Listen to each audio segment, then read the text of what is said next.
encefálico, síndrome piramidal, síndrome de segunda motoneurona, síndrome de nervio periférico, síndrome medular y síndrome sensitivo, extrapiramidal, lobar, demencial autonómico, apraxia, afaxia, anoxia, neuroimagen y medicina basada en la evidencia cuanto a generalidades. Aquí son 13. De pronto medicina basada en la evidencia lo de yo y ustedes porque le toque de a unito. Bien. La práctica clínica, pues, vamos a pasar unos videos. No sé si conocen el libro de Medicina Interna de Harrison. ¿Sí lo conocen? Sí, doctor.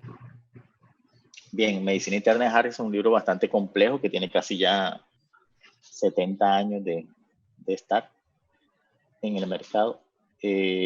Ahora mismo está bastante actualizado en cuanto a la tecnología y ellos aportan unos videos de instrucción y a mí me gustan mucho los videos de semiología que ellos publican. Son muy completos, lo que pasa es que algunas veces vienen en inglés, entonces pues uno tiene que manejar algo de inglés para poderlo entender. Sin embargo, por ahí yo tengo unas traducciones, vamos a ver si las utilizamos. Entonces la práctica clínica prácticamente va a ser videos, va a ser figuras, club de lectura. Y lo principal es que ustedes conozcan en el librito que le mandé, si ustedes analizaron el título del libro, el libro dice Semiología en el paciente normal.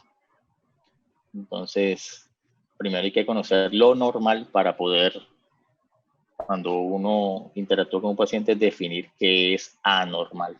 ¿Listo?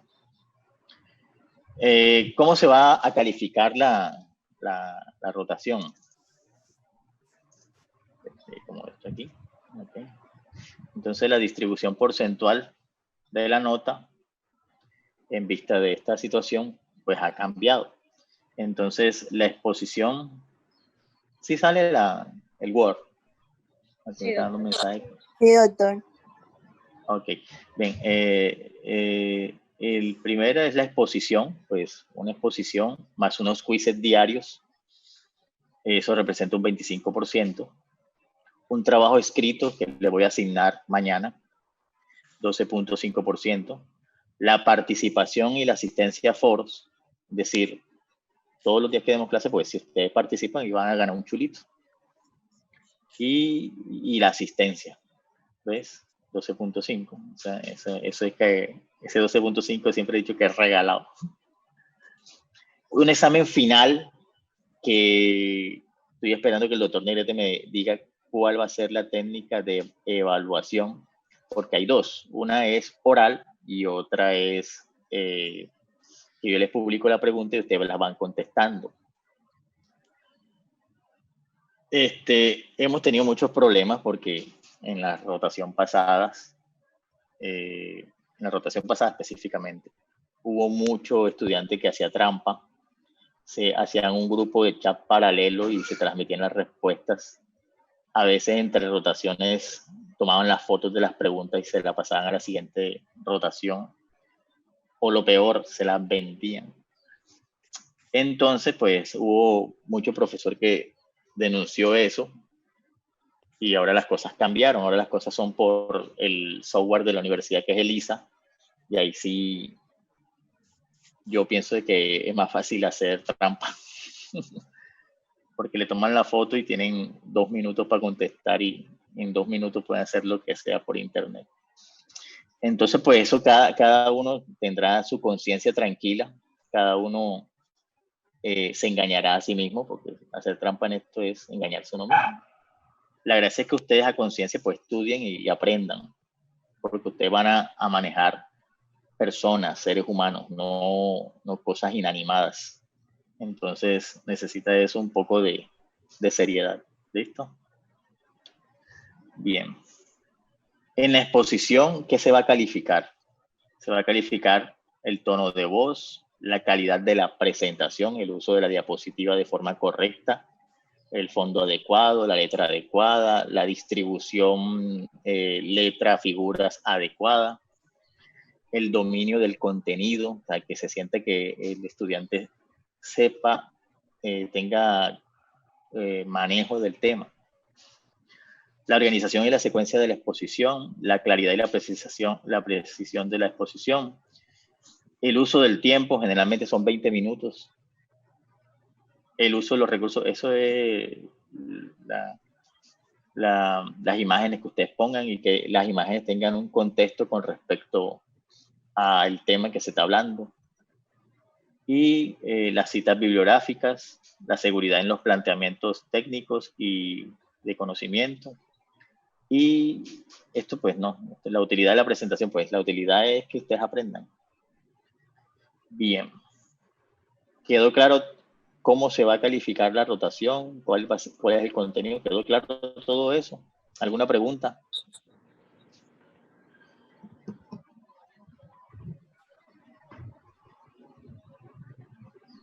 Hola. ¿Alguna pregunta? Quedó claro, profe. Quedó claro. ¿Seguro? Bien. Entonces, comencemos. Bien, la otra cosa que hay que decirles para que quede las situaciones claras es que ¿quién de ustedes son católicos? Yo. La mayoría. Yo, profe. ¿Quién no es católico? Yo soy cristiana. También Okay. soy cristiana. Yo también soy cristiana. Nadie es ateo. No. Bien, me imagino que todos pues irán a su templo en algún momento, ¿verdad? Ahorita están cerrados. Bien, por eso les digo que en algún momento irán a su templo. Cuando van a su templo, pues van bien cambiaditos, perfumaditos. Cuando llegan allá, me imagino que tendrán más intensidad en su presentación personal. Y como es un templo, pues un lugar especial para recibir pues lo que van a hacer allá. Estas clases traten de tomarlas así, o sea, tienen que tener un lugar específico de su casa, donde no haya bulla, donde no haya interferencia. ¿Ven? Las clases no pueden ser tomadas en el patio de una finca, donde hay animalitos, donde pasa carro, donde la gente grita. ¿Sí? Porque eso, primero que todo, no sirve para aprender. Y segundo, interrumpe a los demás. ¿Ves? Entonces, en ese contexto no se puede. Tiene que tener, así como cuando van a la iglesia, tener también un espacio y una presentación para poder interactuar en esto, porque la gracia es que aprendamos. ¿Listo? ¿Quedó claro eso? ¿Sí? Doctor. Bien. Vamos a... Una pregunta, ¿es necesario el uso de... No te escucho. ¿Alguien va a hacer una pregunta? Sí. Pues no necesariamente, pero sí, no como en unas rotaciones pasadas de que los hombres tenían camisilla y las mujeres, algunas tenían el toxito ahí que se le veía todos los senos. O como me pasó en una ocasión que estaba acostada en la cama con el computador así en pijama y el pocotón de ositos alrededor. Entonces son cosas pues que no deben ser, ¿no? ¿Sí? Entonces, si usted se pone la camiseta del uniforme, así como la doctora, la estudiante, pues mejor. Pero no es la exigencia, ¿no? Bien. ¿Alguna otra pregunta?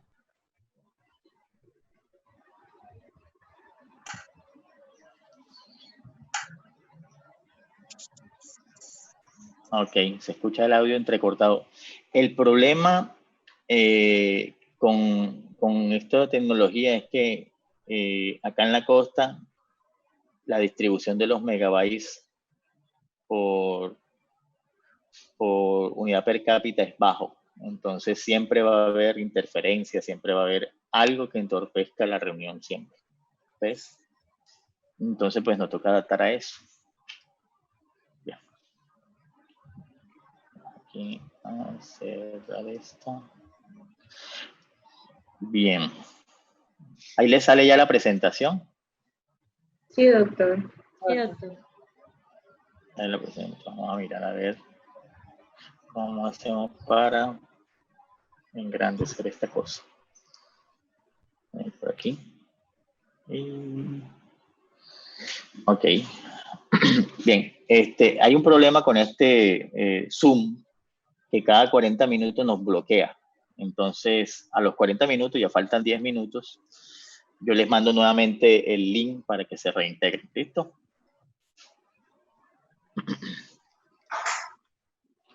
Bien, entonces, a ver.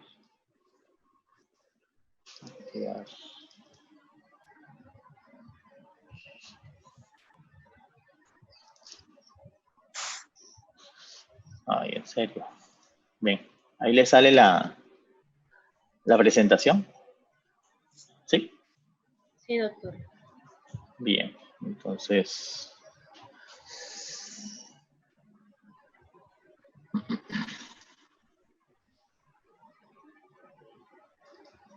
Vamos a ver qué sucede aquí.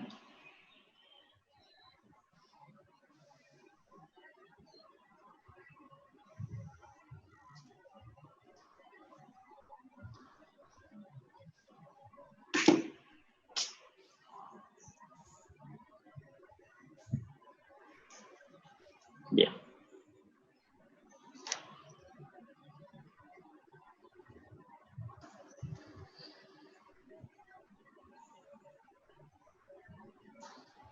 ¿Le sale en pantalla completa o le sale nada más el pedacito?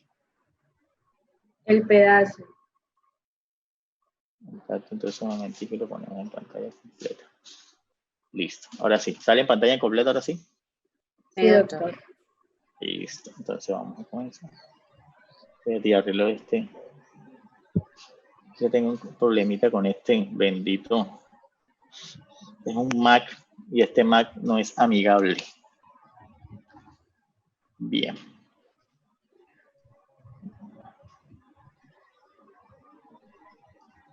Bien, entonces vamos a hablar generalidades del examen físico del sistema nervioso. Entonces, como introducción, pues te tienen que saber que la semiología es una rama de la medicina que el objetivo principal es la identificación de las manifestaciones de las enfermedades. ¿Cuáles son las manifestaciones? Pues nosotros las hemos clasificado en síntomas y signos. ¿Listo? Síntomas, lo que el paciente refiere, es decir, algo subjetivo, y los signos son las cosas que el médico en el examen físico va a buscar o encuentra. ¿Listo? O sea, es algo objetivo. Bueno, entonces la semiología, la palabra semión viene del griego signo y logía, logos, estudio. ¿Ve? Entonces semiología, etimológicamente semión, signo, y logía, estudio, estudio de los signos. Eso es lo que etimológicamente significa semiología. ¿Ve? La semiología se divide en dos. Se divide en semiotecnia y propedéutica. La semiotecnia es la técnica con la cual usted va a explorar al paciente. ¿Para qué? Para buscar los signos. ¿Listo? Es la técnica semiológica o la técnica de búsqueda de signos. En cambio, la propedéutica es reunir e interpretar lógicamente esos síntomas y esos signos para llegar a un diagnóstico. Es decir, es el análisis de la situación total. ¿Listo? ¿Comprendido la terminología? ¿Alguna pregunta? Hola. No, doctor. No, doctor. Sí, sí sale la presentación. Sí, doctor. No sale la cara mía a un ladito, ¿no? Sí.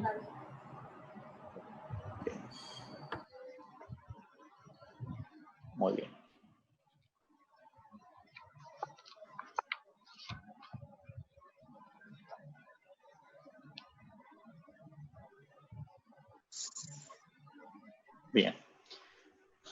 Vamos claros hasta ahí, ¿verdad? Sí, doctor. Sí, doctor. Muy bien. Cualquier duda, interrumpen para poder aclararla. ¿Listo?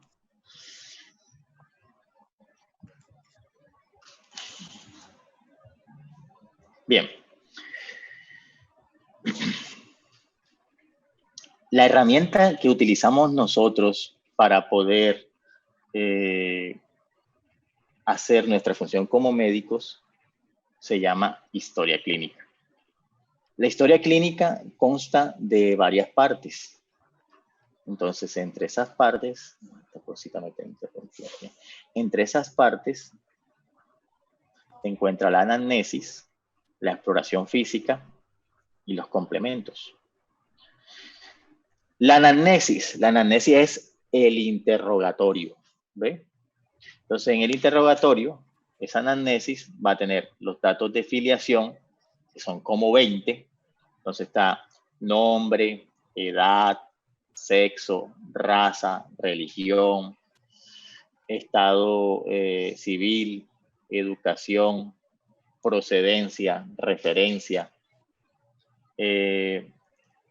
familiar acompañante, quién da la información, si el paciente es, qué lateralidad tiene, si es derecho o izquierdo, si habla español o habla otro idioma. ¿Sí ven? Esos son los datos de filiación, la asociación que tiene con el sistema de salud, si es subsidiado o contributivo, qué EPS tiene, ¿ve? Eso hace parte de la anamnesis.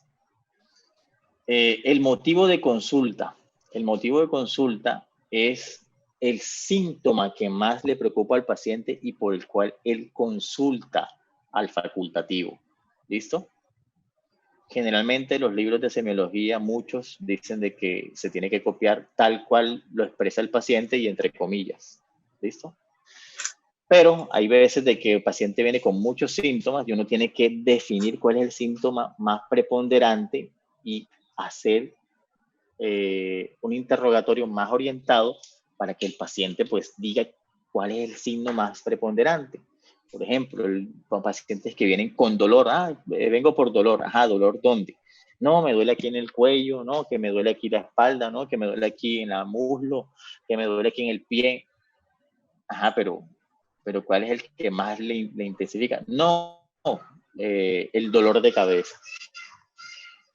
¿Ve? Entonces usted queda, pero entonces, ¿sí ve? Entonces usted tiene que orientar bien. Usted tiene que decir, señor, ¿por qué consulta? ¿Qué es lo que lo trae acá? De todos esos dolores, ¿cuál es el que lo trae? Entonces le dice, no, lo que más me duele es la cabeza y el cuello. ¿Ve? Entonces usted pone en el motivo de consulta, dolor de cabeza y cuello. Y usted comienza a hacer la enfermedad actual alrededor de ese síntoma. ¿Listo? En la anamnesis también entra lo que es la enfermedad actual. La enfermedad actual es todo lo que está alrededor de ese motivo de consulta, ordenado de forma cronológica, ordenada, con terminología médica. ¿Para qué? Para llegar a una hipótesis diagnóstica. Se dice de que hasta aquí, es decir, datos de filiación, motivo de consulta y enfermedad actual, hasta aquí, generalmente con esos datos de la anamnesis, usted ya tiene asegurado un 70 a 80% del diagnóstico clínico. ¿Ve? Entonces, volvamos al dolor de cabeza. Entonces, resulta de que es una señora de 45 años de edad que viene con cefalea de varios días de evolución, 5 días de evolución, y de repente le da el dolor de cabeza muy fuerte cuando se baña en la mañana. Y por eso el hijo la trae a la urgencia. En la urgencia usted está y le pregunta, ¿cuál es el motivo de consulta? ¿Por qué viene usted a la urgencia? Habla el familiar y el familiar le dice, no, es que yo traigo a mi mamá porque le duele muchísimo la cabeza. Entonces usted ya analiza enseguida por qué la paciente no habla, por qué habla el hijo. Y usted observa a la paciente y la paciente está con los ojitos cerrados, la mano en la cara, con una posición antálgica. ¿Ve? Y usted dice, doña, usted puede hablar. Ay, que me duele mucho. Hablo y me duele mucho la cabeza. Las preguntas, ¿ves? Entonces eso se va adquiriendo. Entonces ya usted leyendo de entrada para saber qué preguntar. Usted ya dice la intención. Y segundo, adquirir esa experticia con la interacción médico-paciente para poder adquirir la empatía con el paciente y con el familiar. ¿Ves? Cuando se quiere esa empatía, las cosas fluyen mejor y hay confianza en el médico, por lo tanto, te dicen la verdad. ¿Ves? Doctor, de pronto también Nombre. la... Nombre. Siempre díganme el nombre para yo apuntar que están participando, porque si no, no sé. Lina. Lina, ok. Ajá, Lina, dime. Doctor, de pronto la confiabilidad del familiar del paciente también depende de o sea, de si convive con él, porque no es lo mismo tener la confiabilidad de un familiar, por lo menos de que tiene 10 años de no vivir con él, a uno que Mira, viva 24. generalmente en la urgencia, y cuando vayas a urgencia te vas a dar cuenta que el que llega con el paciente y sucede esta situación y el paciente no puede hablar, ya sea porque no puede o porque no quiere, generalmente el familiar conoce al paciente y conoce la enfermedad actual. ¿Ves? Es raro el que no conozca la enfermedad actual. De pronto no sepa los datos, si lo han operado, si lo han transfundido, si ha estado hospitalizado previamente, si sufre todas las enfermedades, qué medicamentos toma, pero siempre saben lo que sucedió alrededor de la enfermedad actual. Ahora, lógico, si es un paciente que vive solo en una finca y se siente muy mal y llamó a alguien al hijo que vive en otra parte, en Bogotá, y el hijo se vino corriendo, ellos hablan, ellos interactúan, ¿ves? Y ya depende de ti orientar bien esa anamnesis para lograr el objetivo, que el objetivo principal es hacer un diagnóstico clínico. Porque si usted hace un diagnóstico que seguimos con la paciente, entonces déjenme terminar con la paciente para que vean cómo un dolor de cabeza de gran intensidad termina siendo algo muy grave. Entonces, esta paciente que le dije de 45 años que desarrolló dolor de cabeza durante el baño en la mañana, que venía con una semana más o menos de cefalea, pero no de esta intensidad, entonces le llega a la emergencia, el familiar habla por ella y entonces el familiar le dice, no, es que ella venía con dolor de cabeza 7 días de anterioridad, ella en la mañana estaba bañando y de repente yo sentí el grito, ay, me duele mucho la cabeza, y la saca, se cambió y la trajimos para acá. Entonces usted le comienza a preguntar a la paciente al final, ay, ¿cómo es ese dolor de cabeza? ¿Es primera vez que siente esa intensidad de dolor de cabeza? Y el familiar y el paciente le dicen, sí, doctor, primera vez. Ay, ¿cómo lo siente? Como si fuera un rayo que le entrara por la cabeza y le pateara. Sí, así lo siente. ¿Y qué más tiene? Y usted ve que la tiene en las manos acá y usted le dice, doña, abre los ojos. Y la señora, ay, no me fastidia la luz. Ya entonces usted dice, fotofobia.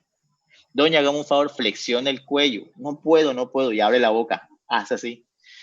Para tratar de llegar a llegar el mentón al esternón. Abre la boca.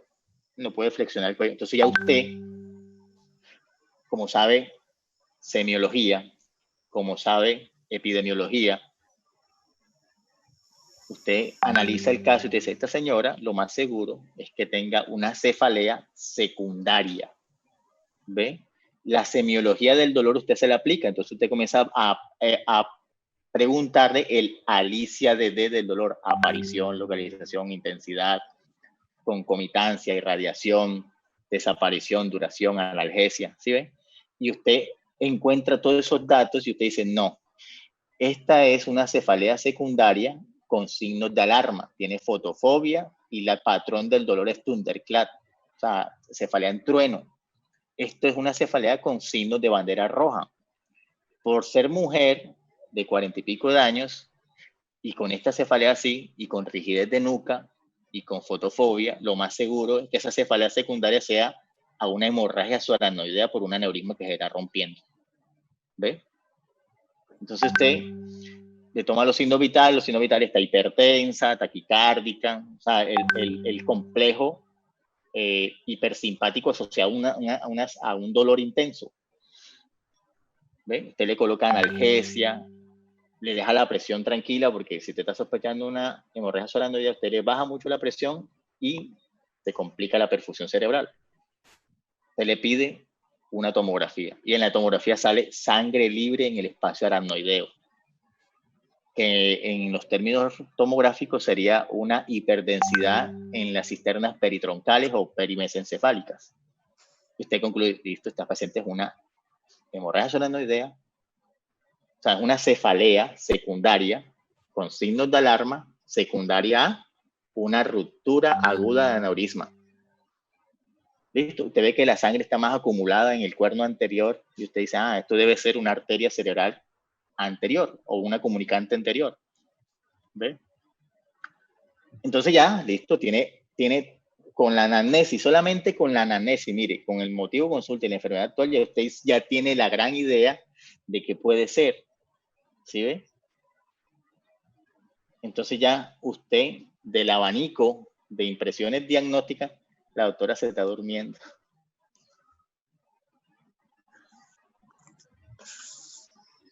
La doctora no durmió bien anoche, ¿verdad?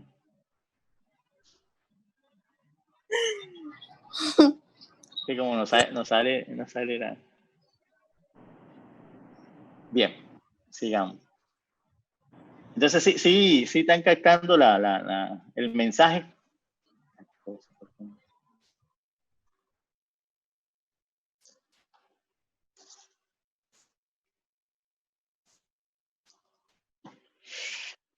Eso es un signo semiológico indirecto de rigidez de nuca. Y la rigidez de nuca es un signo semiológico de síndrome de irritación meningia. Eso más adelante, cuando hablemos de síndrome meningio, ahí vamos a ahondar más en esos signos. ¿Listo? Entonces esta paciente, pues, es una urgencia, es un triaje 1. El paciente debe ingresar rápidamente a urgencia, debe ser valorada por el intensivista, debe ser valorada por el neurocirujano, deben de hacerle una panangiografía urgente para determinar dónde está el aneurisma, y si la complejidad de la clínica lo permite y hay neurointervencionista, pues lo más seguro es que le excluyan el defecto anatómico vascular cerebral mediante la inserción de coils. O sea, le excluyan de la circulación del polígono de Willis el aneurisma. ¿Por qué? Porque ese aneurisma, cuando está roto, la principal complicación es el resangrado. ¿Ves? Y esa aparece en la primera semana, específicamente en las primeras 48 horas aparece. Y el resangrado en un aneurisma puede ser mortal, puede desencadenar un síndrome de hipertensión endocraniana, un vasoespasmo severo y el paciente se puede morir. Entonces es una urgencia. Entonces si ven cómo una cefalea que venía de 7 días cambió de patrón, y la característica era la intensidad y el carácter del dolor, que la señora le dijo, es como un rayo que le entra a la cabeza. Sí, así me entra aquí, me sale por acá y no me... Entonces usted ya, ahí con eso, solamente hasta la enfermedad actual, ya usted está teniendo una visión de los diagnósticos con más posibilidad de que sean positivos. Ya cuando usted habla de los antecedentes, pues ya si la paciente le dice es hipertensa, tiene hipertensión arterial sistémica hace 10 años, se controla ocasionalmente, toma losartán de vez en cuando, y entonces te dice, esta señora tiene un factor de riesgo cardiovascular. Entonces, y si la enfermedad no se la controla, ya debe tener órgano blanco afectado. Usted le hace énfasis, ¿usted sufre de migraña? ¿Usted sufre de migraña? No sufre de migraña. Entonces, con más razón es una cefalea secundaria. Pues la migraña es una cefalea primaria. ¿Toma pastillas anticonceptivas? ¿Sí o no? No toma. Se le está yendo la menstruación, está en la parte perimenopáusica, 45 años de edad. ¿Cuántos hijos tuvo? No, tuvo 3 hijos. Y durante los embarazos se complicó, sí, de preeclampsia. Y en el último embarazo quedó hipertensa. Entonces, otro factor de riesgo cardiovascular. Entonces, familiares, no, la mamá murió de una hemorragia cerebral, el papá era hipertenso y diabético, imagínense, entonces ya tiene carga genética para ser hipertensa y ser diabética. ¿Sí? Entonces, todos esos antecedentes que se dividen en 4, antecedentes personales, antecedentes psicosociales, si fuma o fumó, no, sí, fumó 20 años de su vida y lo abandonó hace 3 años. ¿Por qué? Porque la presión no se le controlaba. Alcohol, tabaco, exposición a biomasa, en qué trabajaba, ¿ve? Haciendo fuerza, no haciendo fuerza. Los antecedentes familiares, todo eso sirve para conocer más a fondo los factores de riesgo del paciente y dar más fuerza a la posibilidad diagnóstica que estamos nosotros definiendo con el motivo consciente de la enfermedad actual.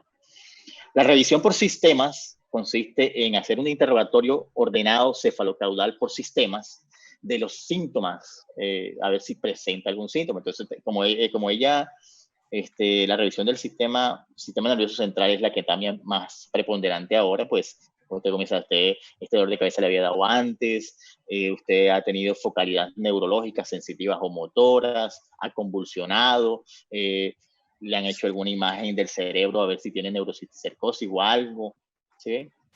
Eso son la revisión por sistemas.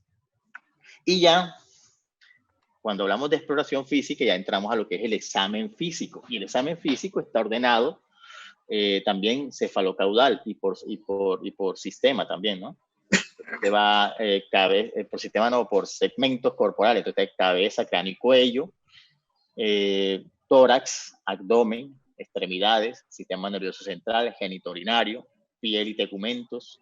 Entonces, te va explorando todos los segmentos corporales para hacer el examen físico. En ese examen físico también van los signos vitales. Entre los signos vitales, usted tiene que también colocar dolor, peso y talla.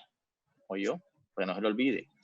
Y los complementos, pues son los paraclínicos que usted solicita. Usted, pues, a este paciente le va a solicitar unos paraclínicos de rutina, unos paraclínicos generales, una bioquímica, un hemograma, una función renal, le va a solicitar un electrocardiograma, una tomografía de cráneo simple, y después va a plantear un análisis donde usted va a condensar toda la información positiva que le sustenta a usted sus hipótesis diagnósticas. Y en ese análisis pues van a surgir unas impresiones diagnósticas, que ahí faltó, y después de esas impresiones diagnósticas, un plan. ¿Ve? Entonces el plan en este paciente pues, es una urgencia, tiene que ser valorado urgentemente por un neurocirujano o un neurointervencionista y la paciente debe ingresar a UCI con prioridad 1. ¿Por qué? Porque es una paciente que puede complicarse, ¿ve? Puede convulsionar, puede perder el estado de conciencia, puede cursar con una hipertensión ucraniana aguda, puede cursar con un resangrado y la paciente se puede morir. Entonces el riesgo de mortalidad es alto y hay que prever esas complicaciones, por eso debe ingresar a la UCI. ¿Listo? Hasta ahí clara cómo se utiliza la historia clínica.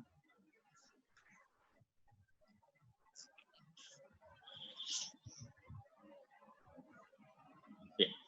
Recuerden de que la historia clínica es un documento médico legal, es decir, si ustedes tienen de pronto un problema legal con el paciente, en el sentido que el paciente, por ejemplo, este paciente, llegó, el médico no le prestó atención, creía que era una cefalea, no, pónganle una dipirona, y el paciente en la urgencia convulsiona y se muere, vienen los familiares, los hijos, y lo demandan a usted por no atención adecuada, y usted en la historia clínica, pues, ni la alcanzó a hacer porque, no, una cefalea, pongan la dipirona. Papito, lo más seguro es que usted lo demanden, tenga un problema tanto civil como penal, puede que le quiten todo lo que tiene por lo civil y puede que lo metan preso por lo penal y puede que también el otro problema es el problema ético. Entonces, posiblemente usted pierda la licencia o la tarjeta profesional, en este caso. ¿Por qué? Porque definitivamente, pues, usted no atendió al paciente como debía atenderlo y el paciente se murió. Entonces, ahí se da cuenta uno de que el médico de urgencia tiene que tener la experticia de estratificar en el triaje quién debe dársele prioridad de atención y a quién no. ¿Ven? Esta paciente que venía con una cefalea Thunderclap, lo primero que uno piensa es un evento cerebrovascular. Esa paciente debe tener prioridad 1, debe pasarse por encima de lo que estén antes, ¿ven? Para descartar eso. Y copiar en la historia clínica todo lo que usted hizo. porque se murió la paciente, no hizo la historia clínica y no sabe ni qué copiar ahora. Y eso es demanda. Y donde la paciente, esas pacientes que mueren así y demandan, le hacen autopsia. Y en la autopsia le van a encontrar, de seguro, muerte por hemorragia solanoidea, aneurisma roto en circulación anterior. Entonces, la paciente llegó viva. Y ahí se va a formar la de Troya con usted. ¿Ve? Entonces, por eso, la historia clínica es un documento muy importante que usted debe diligenciar bien, porque eso es lo que justifica su atención y eso es lo que justifica en caso tal de que haya un problema médico legal, todo lo que usted hizo, las hipótesis que usted planteó, el diligenciamiento correcto, y es el que lo va a salvar a usted. Entonces, pilas con eso. Bien. También recordar de que la historia clínica es diferente dependiendo del contexto donde usted esté. Por ejemplo, una historia clínica de un estudiante de semiología no va a ser una cosa así de una hojita, ¿ve?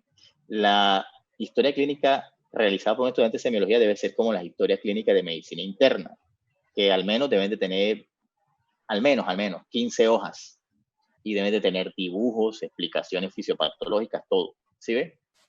¿Por qué? Porque en la repetición de la repetidera es donde usted va a adquirir el conocimiento y va a adquirir la destreza, ¿ve? Entonces, lo que usted tiene que hacer ahora es comenzar por sistemas y buscar términos médicos. Entonces, tiene que tener un diccionario médico y comenzar a buscar sistema nervioso central, meningitis, hidrocefalia, meningoencefalitis, ¿qué es el líquido cefalorraquídeo?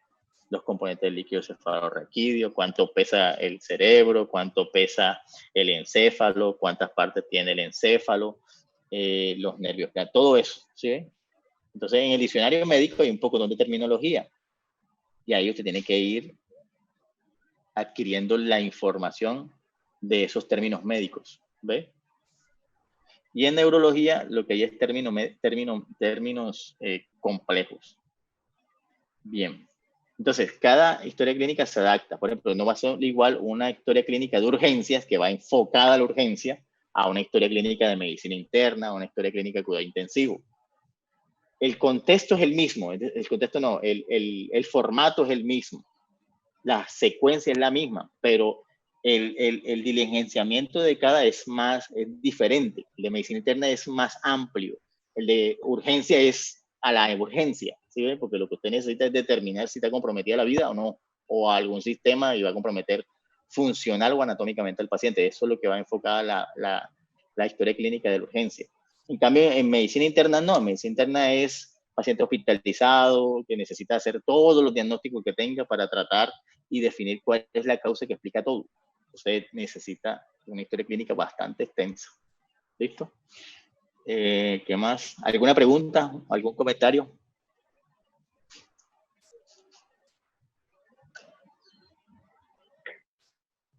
¿No? La doctora se sigue durmiendo. Bien. Comencemos entonces ahora sí con neurología.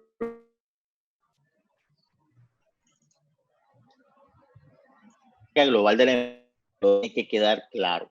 ¿Por qué? Porque todas las enfermedades tienen una carga de enfermedad. ¿Qué carga de enfermedad? Lo que representan en la epidemiología total. ¿Sí me están escuchando? Sí. Sí. Entonces, la carga de la enfermedad es lo que representa la enfermedad sobre la epidemiología total. Entonces, si nos damos cuenta aquí, cuando hablamos de carga global de la enfermedad neurológica, ustedes ven, ¿sí ven el cursor? Sí. ¿Sí? Entonces, epidemiológicamente, mire todo las principales causas de enfermedades neurológicas. Entonces, miren aquí, el 29% es azul, que corresponde a accidente cerebrovascular hemorrágico. Entonces, la principal causa de enfermedad neurológica es los accidentes cerebrovasculares hemorrágicos. ¿Quién le sigue?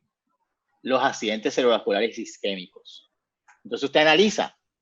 Ese pastel me está diciendo de que el 29 más el 18 son ¿cuánto? 30. ¿Cuánto es? 47.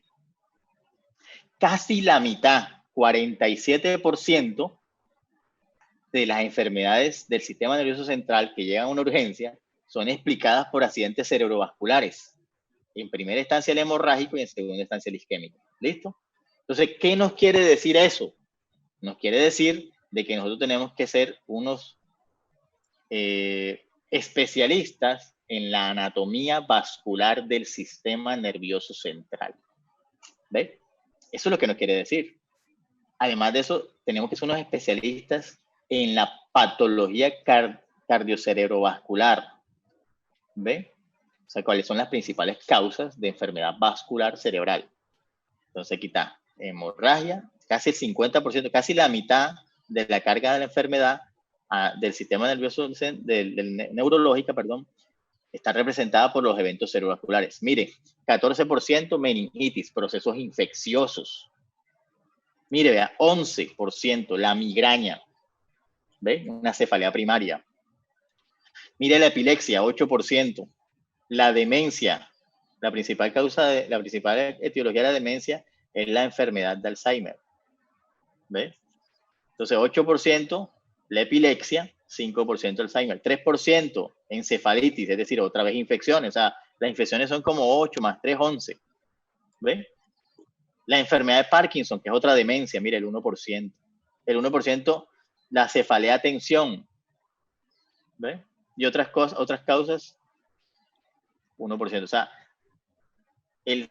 aproximadamente el 47%, casi la mitad de las enfermedades que desde el punto de vista neurológico que llegan a la urgencia son cerebrovasculares. Y después le siguen las infecciosas, con meningitis y encefalitis. ¿Sí ven? Después le sigue el 11% de la migraña, o sea, la cefalea primaria, y 8% epilepsia y demencia. ¿Listo? Entonces ya ustedes saben ahí, cuando le hagan la pregunta, en cuanto a la carga de enfermedad neurológica, ¿cuál es la principal enfermedad? Entonces te pone enfermedad cerebrovascular, seguida de procesos infecciosos del sistema nervioso central, seguida de la demencia, que es el 5%. Y, perdón, seguida de la epilepsia y de la demencia. Entonces vendría siendo cerebrovascular, infecciosa, demencia, epilepsia y demencia. Ese sería el orden desde el punto de vista de cantidad.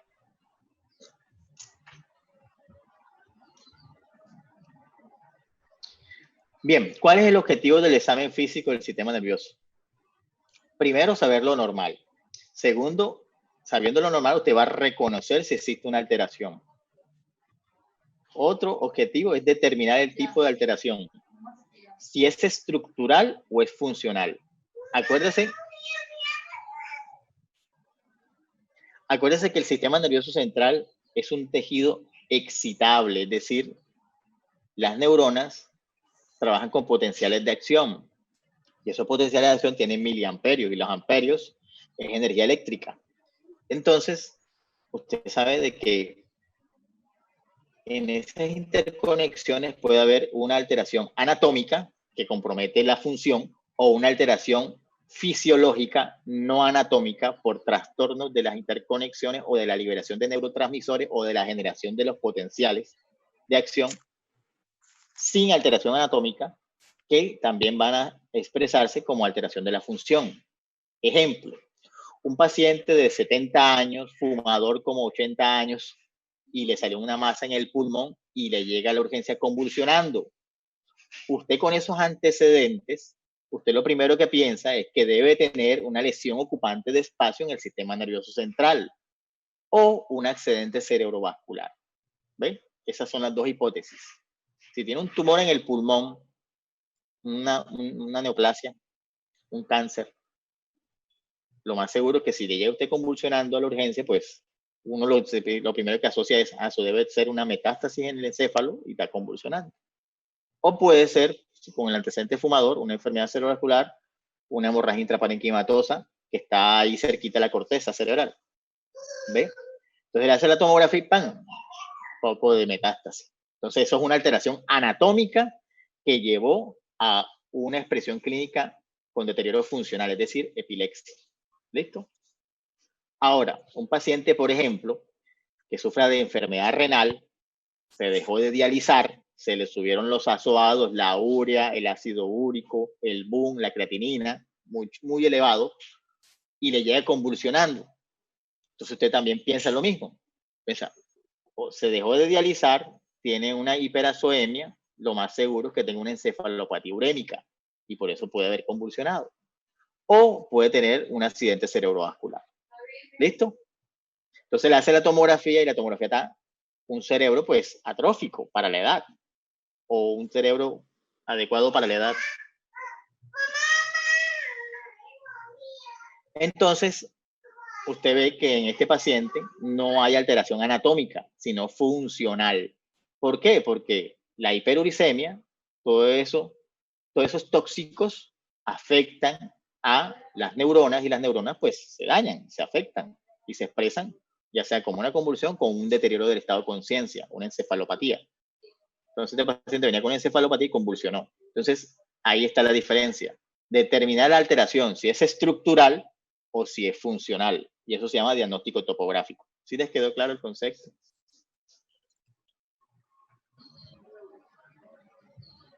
¿Sí? Bien. Otro objetivo del examen físico es establecer el mecanismo de lesión, es decir, el diagnóstico patogénico, es decir, el desarrollo de la enfermedad. ¿Cómo se desarrolló? Entonces, en el paciente del tumor pulmonar, lo más seguro es que hizo una metástasis por vía hematógena, llegó al cerebro, comenzó a crecer, algunas se ubicaron cerca de la corteza, hubo una arritmia cortical y por eso convulsionó. En el otro, el de la enfermedad renal, los azoados interfieren con la liberación de neurotransmisores y disminuyen el umbral convulsivo. Entonces, ese es el desarrollo de la enfermedad. Funcionamiento en la enfermedad, eso se llama diagnóstico fisiopatológico, es decir, todos los conceptos fisiopatológicos. Y el más importante es el diagnóstico etiológico. Porque si usted no tiene una causa que lo explique, usted pues, va a hacer un tratamiento que no podría ser el adecuado. Pero si usted ya hace el análisis, hace la propedéutica bien hecha y usted hace el análisis fisiopatológico, usted define el diagnóstico etiológico. Entonces, por ejemplo, en el primero es un estatus convulsivo por lesiones ocupantes de espacio, posible metástasis de un primario en pulmón.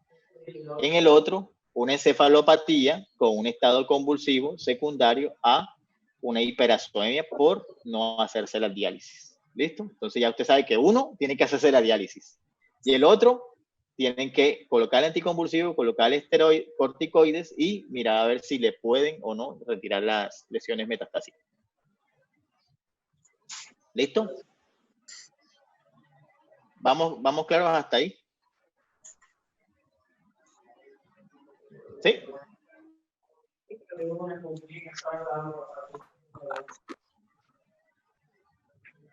Mire, hay estudiantes que no tienen la camarita prendida. La única forma de que yo sepa que están ahí es viéndolos, no hay más. ¿Listo? Bien, ya quedan otra vez 10 minutos. Esta cosa está pasando muy rápido. Bien, sigamos. Bien, entonces ordenemos los objetivos. Entonces, primero, buscar los síntomas y signos. Eso es la semiología, la semiotecnia. ¿Ves? Después de eso, aplicar la propedéutica, que es sindromatizar. ¿Cómo sindromatiza usted? Pues teniendo conceptos básicos de anatomía y fisiología del sistema nervioso, saber la epidemiología, saber las posibles etiologías y saber utilizar los paraclínicos específicos solicitados. Con todo eso, usted, ese síndrome que ha planteado con los síntomas y signos, usted va a hacer un diagnóstico específico. ¿Listo?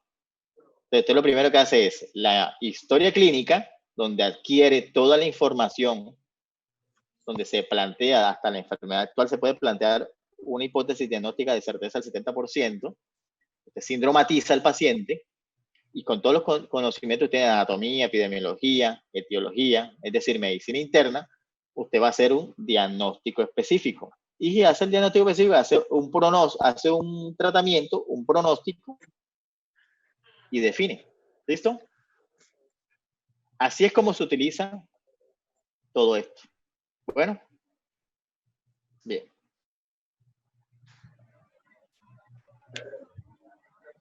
Pero dentro de todos los objetivos siempre hay un objetivo que es el máximo. ¿Ves?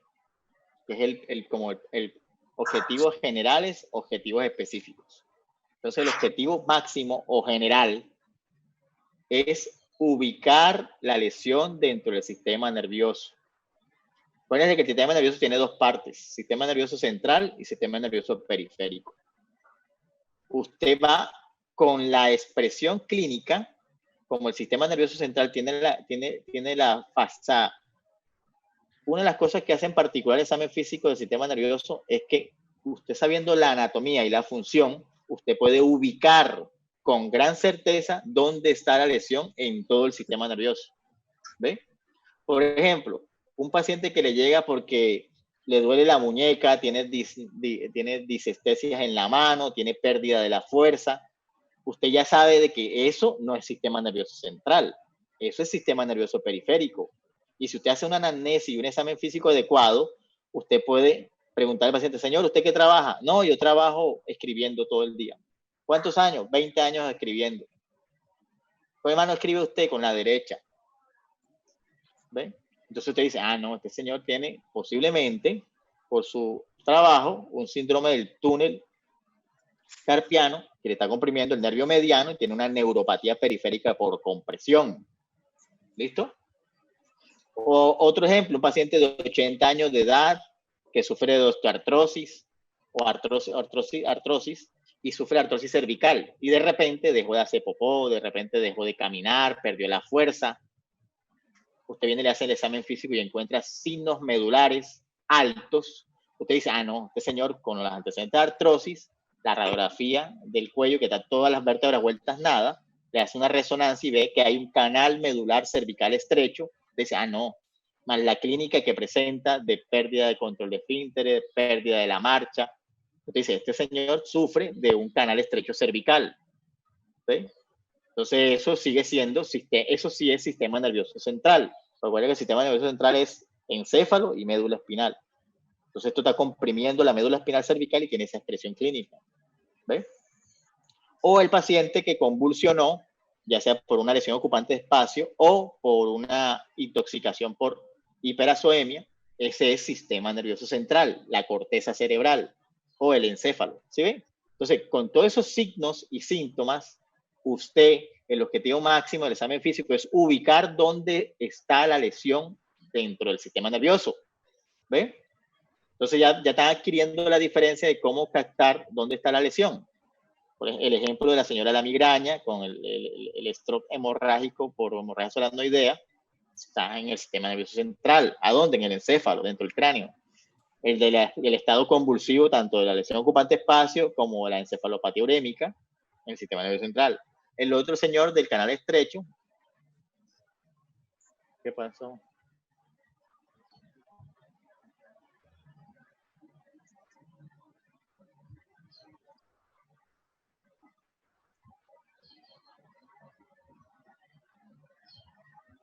¿Sí? ¿Sí me están comprendiendo todo hasta ahí?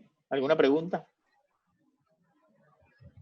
Entonces, cuando ustedes le pregunten cuál es la máxima desde el punto de vista del objetivo de examen físico en el sistema nervioso, usted dice ubicar de forma específica dónde está la lesión en el sistema nervioso. ¿Listo? Ese es lo máximo. Entonces, pues esto ya es un recorderis. Ya esto lo han planteado ustedes en anatomía, en fisiología. Entonces, la neurona, acuérdense que hay varios tipos de neurona en el sistema nervioso central, pero la neurona típica es esta, una neurona que tiene un cuerpo, que tiene un axón, el axón termina en unas placas motoras, unas conexiones, ¿verdad? Del cuerpo salen unas dendritas, que son interconexiones para otras neuronas, y el axón termina en estas uniones que son los pies sinápticos. ¿Ves? Esta es una neurona típica motora. ¿Ves? Ese axón está recubierto por mielina y en el sistema nervioso central esa mielina la dan los oligodendrocitos y en el sistema nervioso periférico lo dan las células de Schwann. ¿Listo? En el soma o en el cuerpo está el núcleo. Acuérdense que las neuronas, pues, lamentablemente las neuronas estas típicas, lamentablemente no se regeneran. Es decir, se puede tener una neurona viviendo 110 años. Pero si se muere la neurona no va a volver a nacer. Es decir, tiene un ciclo celular cerrado, muy delimitado a una vida. ¿Ven? No es como, por ejemplo, el epitelio respiratorio o el epitelio gastrointestinal o la piel. El epitelio cutáneo que se regeneran constantemente. ¿Ven? Entonces, pues, aquí se forman los neurotransmisores, que está representado aquí como anaranjado. Y esos neurotransmisores pues viajan por el axón, llegan aquí al pie sináptico, viajan por las dendritas y se liberan en esta sinapsis. ¿Ves?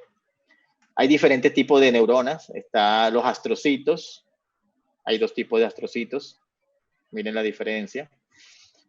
Los astrocitos pues son neuronas que mantienen el equilibrio dentro de la función de las hormonas de las neuronas principales.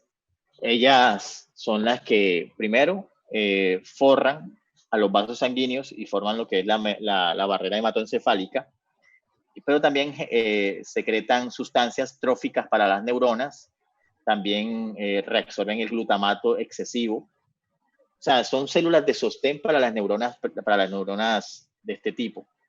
Esos son los astrocitos.